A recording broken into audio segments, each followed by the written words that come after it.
Hello friends, स्वागत करुच्ची Namita tips को। तो रेलवे तरफ एक बड़ वैकेंसी रो नोटिफिकेशन टी बाहरी जाइछि, जहां government of India ministry of railway recruitment board तरफ आसीछि।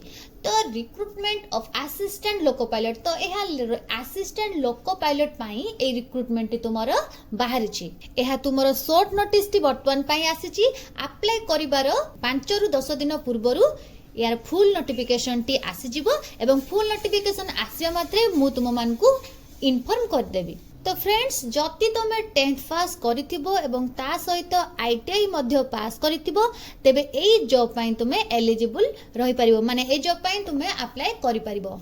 एथिरे तुमरो एप्लिकेशन प्रोसेस ऑनलाइन रहिबो, माने ऑनलाइन माध्यम रे एई पोस्ट को तुमे अप्लाई करि परिबो। ए देखो तुमरो एप्लिकेशन रो स्टार्टिंग डेट रहिछि 10 अप्रैल 2025। अप्रैल 10 रे तुमरो ऑनलाइन पोर्टल खोले जिवो, जोथरे कि तुमे ऑनलाइन रे अप्लाई करि परिबो।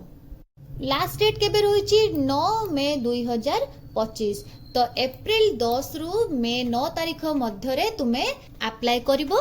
तो तुमर गोटे मास तुम पाई समय रहिबो, ए गोटे मास मध्य रे तुमे एथरे ऑनलाइन रे अप्लाई करि नेबो। नेम ऑफ द पोस्ट रहिछि तुमर assistant loco pilot ALP. Assistant loco pilot पाई तुमर एठारे पोस्ट वैकेंसी टी रहिछि एवं एथरे सैलरी देखिबा को गले तुमर 7 सीपीसी लेवल रो सैलरी रहिछि। स्टार्टिंग सैलरी तुमर 19,900 रहिबो। मेडिकल स्टैंडर्ड तुमर A1 रहिबो एवं एथिरे एज लिमिट 1/7/2025 सुधा तुमर बयस 18 रु 30 मध्य रे रहितिबा आवश्यक। तुमर मिनिमम एज 18 एवं मैक्सिमम एज 30 वर्ष हेतिबा दरकार। एप्रोक्सीमेट टोटल वैकेंसी तुमर एथिरे रहिछि केते ना 9,900 टी तुमर वैकेंसी रहिछि। बहुत बड़ वैकेंसी रहिछि तुम पई, बहुत बड़ अपॉर्चुनिटी रहिछि तुम पई। तो एथिरे तुमे ऑनलाइन करि परिबो जदी तुमर मैट्रिक रहिछि, 10th पास रहिछि एवं ता सहित तुमर आईटीआई मध्य रहिछि। तो ए वैकेंसी पई तुमे अप्लाई करि परिबो।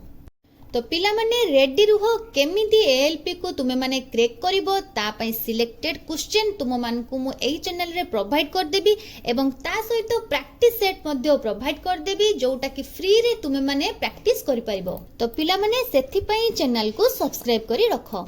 तो एबे देखिबा को जर्नल रे केते कोन वैकेंसी रहिछि, फुल डिस्कशन आमे करबा। एठी तुमरो रेलवे रे जोन सब रहिछि एवं एठी तुमरो vacancy approve for notification wise तुमर केते वैकेंसी अप्रूव्ड हेछि एठारे मेंशन करा जायछि। तो एबे देखियो फास्ट तुमरो सेंट्रल रेलवे पई 374 टी वैकेंसी अप्रूव हेछि एवं ईस्ट सेंट्रल रेलवे पई 700 टी वैकेंसी अप्रूव हेछि। ईस्ट कोस्ट रेलवे पई 1461 टी रहिछि। एहा परे ईस्टर्न रेलवे पई 768 टी रहिछि। नॉर्थ सेंट्रल रेलवे पई 508 टी। नेक्स्ट रहिछि नॉर्थ ईस्टर्न रेलवे पई 100 टी वैकेंसी रहिछि। नॉर्थ ईस्ट फ्रंटियर रेलवे पई तुमरो 125 टी रहिछि। नॉर्दर्न रेलवे पई तुमरो 521 टी रहिछि। नॉर्थ वेस्टर्न रेलवे पई 679 टी वैकेंसी रहिछि। साउथ सेंट्रल रेलवे पई तुमरो 999 टी वैकेंसी रहिछि। एहा परे तुमरो साउथ ईस्ट सेंट्रल रेलवे पई 568 टी वैकेंसी रहिछि। तापरे तुमरो साउथ ईस्टर्न रेलवे पई 796 टी वैकेंसी रहिछि।